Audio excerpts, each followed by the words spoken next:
오늘의 말씀 고린도전서 2장 7절 말씀, 오직 비밀한 가운데 있는 하나님의 지혜를 말하는 것이니 곧 감추었던 것인데 하나님이 우리의 영광을 위하사 만세 전에 미리 정하신 것이라. 아멘. 오늘 고린도전서 2장 7절 말씀 가지고 목적을 알고 싶다면 이와 같은 제목의 말씀으로 전합니다. 첫 번째, 삶의 목적을 알고 싶다면 하나님께 물어봐야 합니다. 우리는 피조물입니다. 피조물은 결코 스스로 창조의 목적을 찾을 수 없습니다.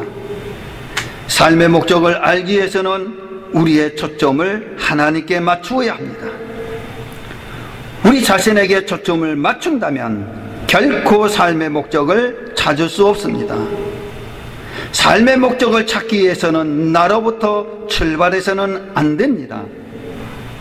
만일 내가 우리에게 처음 보는 발명품을 건넨다면 우리는 그것이 무엇에 쓰는 물건인지 알 수 없을 것입니다.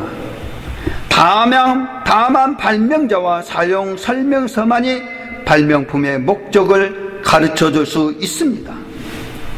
인생은 성공하는 것으로 사는 비결을 말하는 책들도 많이 있습니다. 세상의 많은 책들의 공통점은 모두 자기 중심적인 관점에서 접근하고 있습니다. 이렇게 말합니다.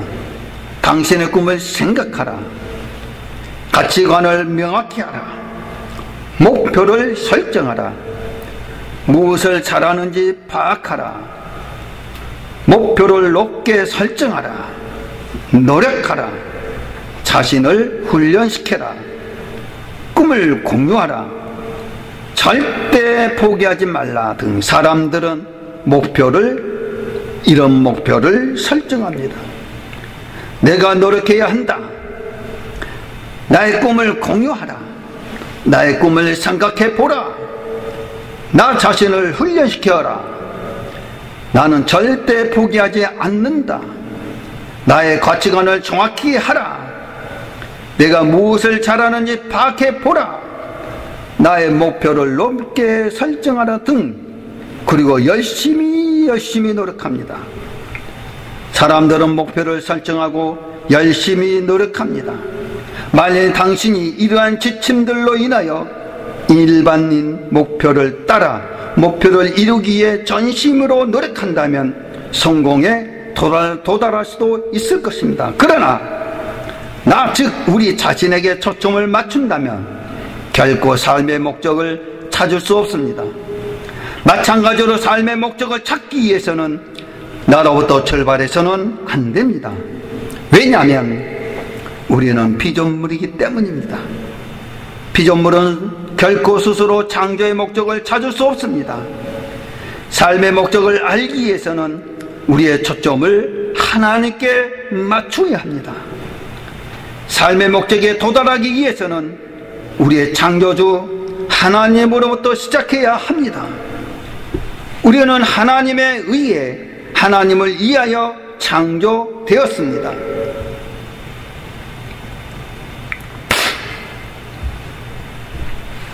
우리는 하나님의 말씀을 통해 삶에 대해 우리에게 알려주신 것들을 볼 수 있습니다. 하나님은 우리가 누구이며 삶의 의미와 목적, 삶의 소중함을 알게 하십니다.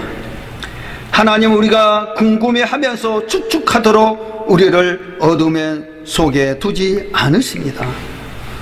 우리가 왜 살아있는지, 삶이 어떻게 작용하는지, 무엇을 피해야 하고 미래에 무엇을 기대해야 하는지를 설명해 주고 있습니다. 하나님은 우리 삶의 목적이 무엇인지 성경에 말씀해 주고 계십니다. 고린도전서 2장 7절, 오직 비밀한 가운데 있는 하나님의 지혜를 말하는 것이니 곧 감추었던 것인데 하나님이 우리의 영광을 위하사 만세전에 미리 정하신 것이라. 아멘. 두 번째로는 삶의 목적을 발견하기 위해서는 하나님의 말씀에 귀를 기울여야 합니다. 하나님은 우리가 궁금하며 추측하도록 우리를 어둠 속에 두지 않으십니다. 하나님은 우리가 어떤 직진서나 철학책을 통해서는 결코 알 수 없는 것들을 알려주고 있습니다. 우리는 하나님의 말씀을 통해 삶에 대해 우리에게 알려주신 것들을 볼 수 있습니다. 하나님은 우리가 누구며 삶의 의미와 목적을, 삶의 소중함을 알게 하십니다. 하나님은 우리 삶의 목적이 무엇인지 성경 말씀에 계시해 주셨습니다. 그 말씀이 고린도전서 2장 7절 말씀, 오직 비밀한 가운데 있는 하나님의 지혜를 말하는 것이니 곧 감추었던 것인데 하나님이 우리의 영광을 위하사 만세전에 우리 미리 정하신 것이라. 아멘. 그러나 문제는 많은 사람들이 하나님을 통해 발견하려 하지 않고 자신을 위해 하나님을 이용하려고 합니다. 그러나 분명한 사실은 우리가 하나님을 위하여 만들어졌지 하나님이 우리를 위해 존재하시는 것이 아닙니다. 우리는 하나님의 영광을 위하여 만세전에 미리 정하신 것입니다. 다시 말해서 하나님의 목적에 따라서 우리는 살아야 합니다. 그래서 성경은 이렇게 말씀하고 있습니다. 로마서 8장 6절에 육신의 생각은 사망이요 영의 생각은 생명과 편안인지라. 아멘. 성공한다는 것과 삶의 목적을 훈련시키는 것과 차이는 무엇입니까? 목표를 성공한다는 것과 삶의 목적을 충족시키는 것은 절대로 같지 않습니다. 우리가 개개인적인 목표를 모두 달성한다고 해도 세상에 성공을 이룬다 할지라도 우리는 하나님께서 우리를 창조하신 목적을 놓칠 수 있습니다. 우리에게 그 이상이 필요합니다. 그래서 성경은 이렇게 말씀합니다. 마태복음 16장 25절의 말씀, 누구든지 제 목숨을 구원코자 하면 잃을 것이요 누구든지 나를 위하여 제 목숨을 잃으면 찾으리라. 아멘. 그래서 저와 여러분들은 우리는 창조의 목적을 알아야 합니다. 성경은 우리가 하나님의 의에, 하나님을 위해 창조되었다고 말씀하고 있습니다. 오직 하나님 안에서만이 우리가 어떻게 시작되었는지 발견할 수 있습니다. 오직 하나님 안에서만이 우리가 누구인지 발견할 수 있습니다. 오직 하나님 안에서만이 우리가 어떻게 시작되었는지 발견할 수 있습니다. 오직 하나님 안에서만이 우리 삶의 의미와 목적이 무엇인지 발견할 수 있습니다. 우리는 하나님의 의에, 하나님 위하여 창조되었습니다. 그래서 성경은 말씀하고 있습니다. 요한복음 1장 3절 말씀 보면 만물이 그로 말미암아 지은 바 되었으니 지은 것이 하나도 그가 없이 된 것이 없느니라. 아멘. 저와 여러분들은 우리는 하나님을 위해 창조되었습니다. 골로새서 1장 16절에 만물이 그에게 창조되되 하늘과 땅에서 보이는 것들과 보이지 않는 것들과 혹은 보좌들이나 주관들이나 정사들이나 권세들이나 만물이 다 그로 말미암고 그를 위하여 창조되었고. 아멘. 그러나 안타깝게도 많은 사람들이 자신을 위해 하나님을 이용하려고 합니다. 우리의 야망과 소원을 위해 하나님을 이용해서는 안 됩니다. 우리의 목적을 위해 하나님을 사용하는 것이 아닙니다. 그것은 자연의 순리를 거스른 일입니다. 하나님을 이용하면 필연적으로 실패하게 되어 있습니다. 분명한 사실은 우리가 하나님을 위해 창조되어진 것입니다. 우리를 위해 하나님의 존재하신 것이 아니라는 것입니다.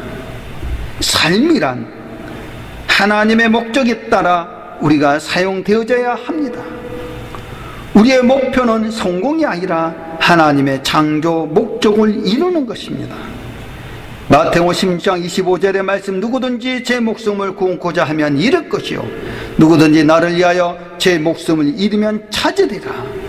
아멘. 로마서 8장 6절에 육신의 생각은 사망이요 영의 생각은 생명과 편안이라. 아멘.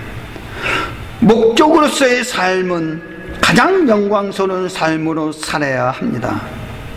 우리가 어떻게 하면 삶이 내 것임을 주장하는 어지러운 광고들에도 불구하고 나 자신이 아닌 하나님을 위해 사는 삶임을 기억할 수 있을까? 되는 대로 사는 삶의 성숙과는 상관이 없습니다. 우리는 삶의 목적을 고민하는 사람이 되어야 합니다. 목적을 고민하지 않으면 아주 평범하게 살 수밖에 없습니다. 우리가 고민을 통해서 인생은 성숙한 생활로 갈 수 있습니다. 삶의 목적을 고민하는 삶이 큰 축복으로 들어갈 수 있는 삶인 것입니다. 우리가 길을 갈 때에 갈 길을 알지 못할 때 잠시 멈추어 생각해야 합니다. 그래서 우리는 잠시 멈추어 서서 고민하라는 것입니다. 삶의 의미와 목적에 대해 추리한 것 외에 우리에게는 한 가지 대안이 더 있는데 그것은 바로 우리의 계시입니다. 하나님은 하나님의 말씀을 통해 삶에 대해 우리에게 알려주신 것들을 볼 수 있습니다. 발명품의 목적을 알 수 있는 가장 쉬운 방법은 그것을 만드는 사람에게 물어보는 것입니다. 삶의 목적을 발견한 것도 마찬가지입니다. 하나님께 여쭤보라는 것입니다. 나 자신에게 초점을 맞추지 말고 하나님의 말씀에 귀를 기울이며 살아야 합니다. 삶의 목적은 나에 관한 것이 아닙니다. 우리는 누구나 삶의 목적에 대해 고민하며 암담함을 느껴본 적이 있을 것입니다. 우리는 반드시 우리의 사역과 우리의 모든 삶의 터를 십자가에서 찾아야 합니다.